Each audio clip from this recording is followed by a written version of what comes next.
Entre les deux, il y a un air de famille, mais seulement un air. Dans le paysage lyonnais, le crayon de la Pardieu signe les contrats du nouveau quartier des affaires de Lyon. À Vaux-en-Velin, la tour sert vraiment à grimper. Demain soir, Isabelle Patissier, 3e de l'actuelle Coupe du Monde, et Patrick Béraud, le grimpeur de l'impossible, tenteront la face sud du Mas du Taureau, une première mondiale.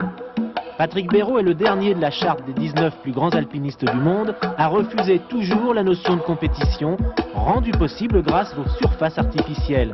Sa présence ici est un symbole. Non, la tour d'escalade n'est pas réservée au sport de haut niveau. Avant tout, elle est la composante d'un immeuble d'habitation à loyer modéré dans une ZUP autrefois de mauvaise réputation.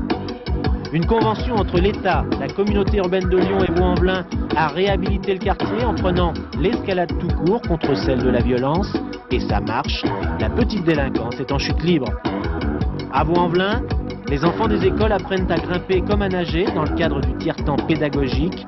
À l'origine, il y a Alain Bondetti, un Savoyard descendu dans la plaine, pour apporter la montagne aux enfants de la ville, puisque la recherche de la verticale est la première activité du petit Dom. C'est lui, l'inventeur du mur artificiel, qui a fait des petits partout en France comme outil pédagogique. Mais le mur s'est dépassé, voici la tour, 2 ans de travaux, 5 millions de francs, avec son sommet à géométrie variable. C'est la seule structure artificielle au monde capable de reproduire toutes les situations du milieu naturel. La montagne à domicile, sans aucun danger. Et regardez, s'il neige en montagne, ici, on tire la couverture.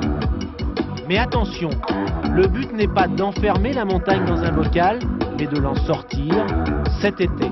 30 enfants de Vaux-en-Velin sont montés à 5000 mètres dans le Caucase et 50 personnes de plus de 60 ans ont atteint le sommet du Mont Blanc. La montagne pour tout le monde, c'est possible avec le centre pilote d'escalade de Vaux-en-Velin qui prépare sa prochaine révolution, un stade de parapente. Il sera construit là-bas, derrière les tours.